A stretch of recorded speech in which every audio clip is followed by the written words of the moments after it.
Bienvenue sur Africa 24. Nous avons l'honneur d'accueillir dans cette édition de l'interview Madame Aline Valérie Mbono, experte reconnue en droit des affaires et du numérique et directrice exécutive du GICAM depuis février 2021.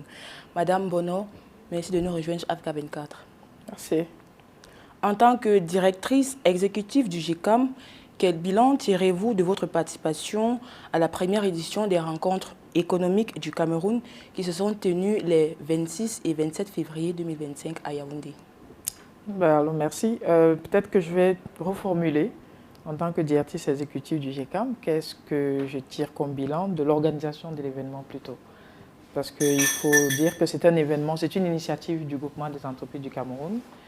Et moi, j'avais la charge de l'organiser en tant que directrice exécutive. Et donc, c'est un bilan satisfaisant à plus d'un titre. D'abord parce que beaucoup de personnes ont répondu présent. Nous avons des délégations des pays étrangers. Nous avons à peu près une quinzaine de pays qui étaient représentés. Pour une première édition, c'est plutôt très satisfaisant. Même s'il y a un petit arrière-goût, j'allais dire d'inachevé, mais ce n'est pas le bon terme. C'est qu'on a un petit regret, c'est de n'avoir pas pu inscrire tout le monde, parce que la capacité des installations prévues pour cette conférence ne permettait pas. Jusqu'à la veille, on avait encore à peu près 300 personnes qui frappaient à la porte pour pouvoir participer, alors que les inscriptions étaient closes depuis une semaine déjà. Donc c'était un très très bon bilan plutôt. En termes de participants, avez-vous un nombre exact des participants qui ont pris part à cet événement? Alors 650 avec 13 annonceurs. 13 annonceurs qui eux-mêmes avaient des délégations constituées de à peu près 70 personnes. Donc on est sur 700, à peu près 730 personnes. Quelles ont été les principales thématiques abordées au cours de ces 2 jours? Déjà, la thématique globale, c'était autour de la relance de l'économie du Cameroun dans un contexte de mutation globale de l'économie mondiale. Et ça a donné naissance, j'allais dire, à 8 thématiques qui ont été articulées dans des ateliers qui ont suivi la plénière d'ouverture. Donc on a ainsi tour à tour échangé sur la politique agricole et de l'import substitution, sur les infrastructures, sur le numérique, sur le financement des PME, sur l'employabilité des jeunes.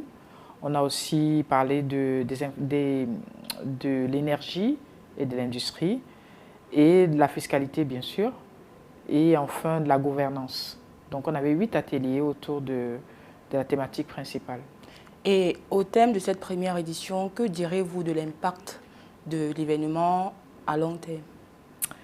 Alors l'impact, c'est quelque chose qui va être très impactant parce que c'est la toute première rencontre au Cameroun qui réunit à la fois le secteur privé, le secteur public,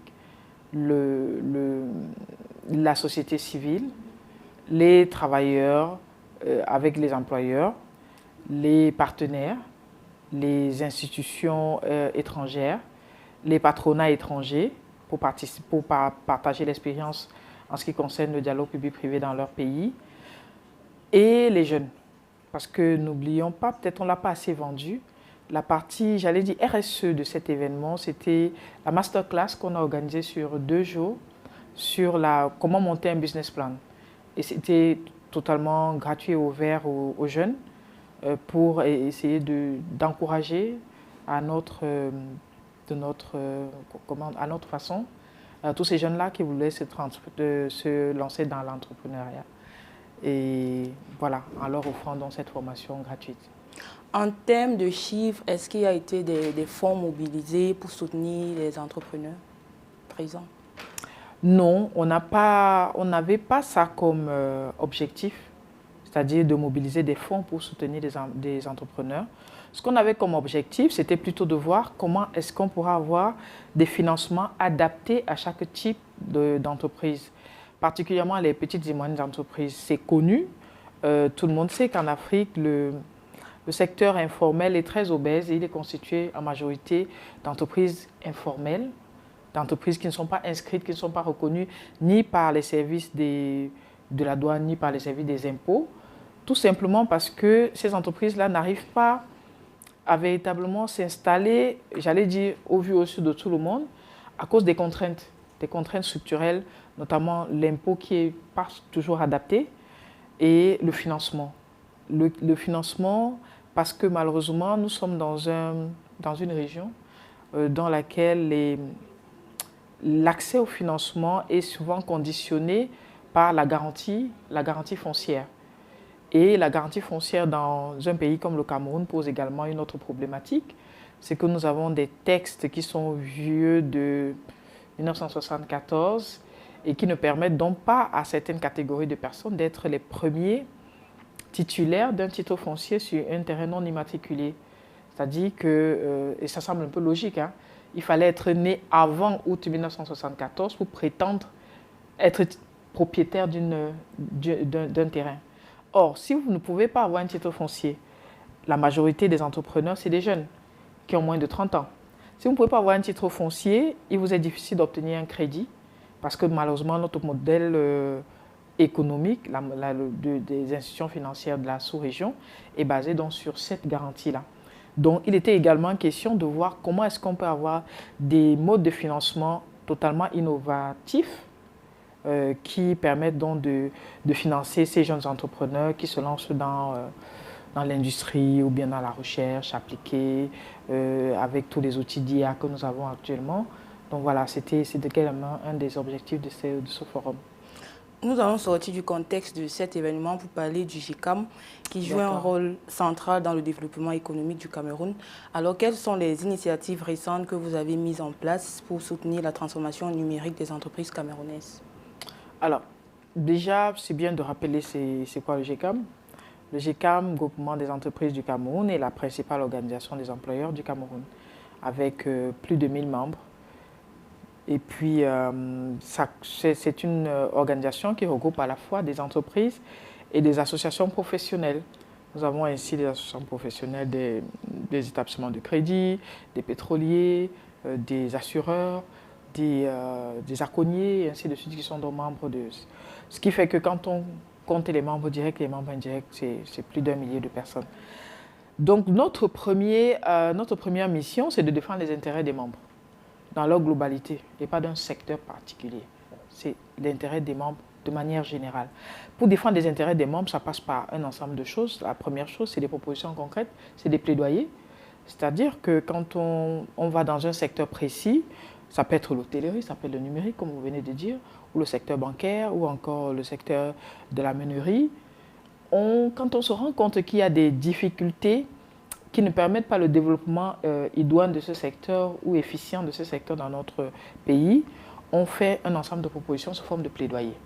On procède également par le lobbying, bien sûr, pour pouvoir obtenir une sorte d'amélioration de l'environnement des affaires, puisqu'à la fin de la journée, chacun reste dans son rôle. Nous, on n'a qu'un rôle de proposition et c'est le gouvernement qui doit mettre en place les conditions idoines pour pouvoir donc développer les entreprises. Donc, nous avons une commission de l'économie numérique et d'innovation qui travaille sur un ensemble de propositions. Il faut dire que le GICAM, dans sa forme actuelle, n'existe que depuis avril 2024. Parce que le GICAM est issu de la fusion entre le GICAM, Groupement interpatronal du Cameroun, et ECAM, Entreprise du Cameroun. Cette fusion-là a donné lieu au GICAM donc, le 13 décembre 2023. Donc c'est une, j'allais dire, très jeune organisation, vue sur cet angle. Mais la fusion, les organisations qui ont fusionné, elles étaient beaucoup plus vieilles. C'est-à-dire que le GICAM existait depuis 1957 et ECAM depuis 2008. Donc, cette commission de l'économie numérique et de l'innovation travaille sur un ensemble de propositions pour améliorer l'accès au numérique au Cameroun, pour améliorer la réglementation qui permet donc à un ensemble d'initiatives, notamment tout ce qui est IA, protection des données personnelles, sécurité des systèmes d'information, de pouvoir être adapté au contexte actuel qui va plutôt vite. Quels sont les projets futurs du GICAM pour soutenir la relance économique du Cameroun, notamment dans le contexte post-pandémique et face aux défis économiques mondiaux actuels?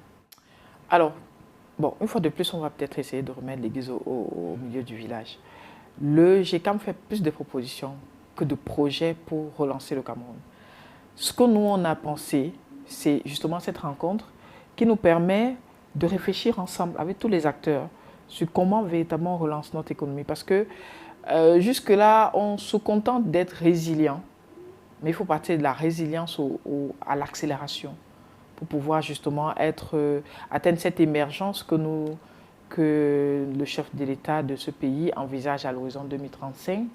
Donc il faut véritablement changer la donne. Et nous travaillons à cela à notre manière. Notre manière, c'est de réunir les gens autour de ce projet. Mais peut-être je ne l'ai pas dit plus tôt, mais c'est une co-organisation. C'est très bien de le souligner. C'est une initiative du GECAM, mais co-organisée avec l'administration publique. Parce qu'on ne peut pas faire de l'entre-soi. Si on veut faire de l'entre-soi, on reste à Douala et on se parle. Donc quand on vient, c'est pour parler à la personne qui peut faire changer les choses. Et cette personne-là, c'est l'administration publique, c'est le gouvernement. Et donc, c'est une initiative commune, c'est une co-organisation pour espérer atteindre des objectifs qu'on s'est fixés. Je ne sais pas si vous avez participé à la séance de clôture tout à l'heure, il y avait un ensemble de recommandations. Et l'une d'elles, c'était de mettre en place un comité sous la présidence du Premier ministre pour suivre la mise en œuvre de ces recommandations. Parce qu'il ne s'agit juste pas d'avoir un forum pour la photo. Il faut bien que les recommandations après soient mises en œuvre pour qu'on puisse justement atteindre cette émergence que nous appelons de tous nos voeux. Nous allons conclure en parlant de la question du leadership féminin qui est crucial dans le monde des affaires. Vous êtes une femme qui occupe un poste de direction influent. Alors quel message souhaiteriez-vous adresser aux jeunes femmes aspirant à des carrières dans le secteur économique et juridique? Déjà, j'aimerais leur dire qu'elles ne se laissent jamais dire qu'elles ne peuvent pas faire. Je pense que rien ne me prédestinait au poste que j'occupe actuellement. Quand j'avais 9 ans, je voulais être avocate. J'ai fait du droit, mais par contre, je me suis très vite rendu compte que avocate, c'était peut-être pas pour moi parce que ça demandait certaines aptitudes que je ne pense pas détenir. Par exemple, j'aurais beaucoup de mal à défendre un meurtrier. Je prends juste cet exemple-là pour dire que finalement, ce n'était pas ma voie. Donc, vous voyez, dans mon parcours, rien ne me prédestinait à atterrir au GECAM. Je dirais que foncez, suivez vos rêves et surtout, ce n'est pas parce que vous êtes dans un domaine où on attend forcément un homme que vous allez vous mettre en retrait. Parce qu'il y a quelque chose peut-être qu'on ne dit pas souvent assez.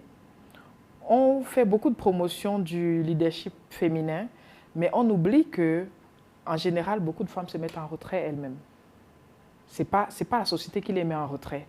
Elles se mettent en retrait parce que malheureusement, c'est sur elles que repose la lourde charge de former la famille.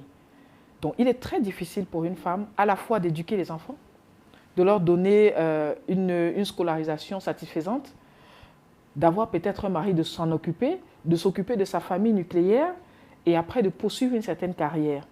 Donc, souvent, elles n'osent même pas postuler pour certains postes qui leur permettraient donc de pouvoir avoir cette indépendance qu'on voit, mais derrière, de lâcher quelque chose en ce qui concerne leur responsabilité par rapport à la famille.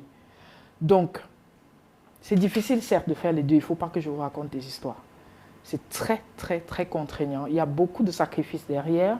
Madame Aline Valérie Mbono, merci d'avoir répondu aux questions d'Africa 24. Je vous en prie.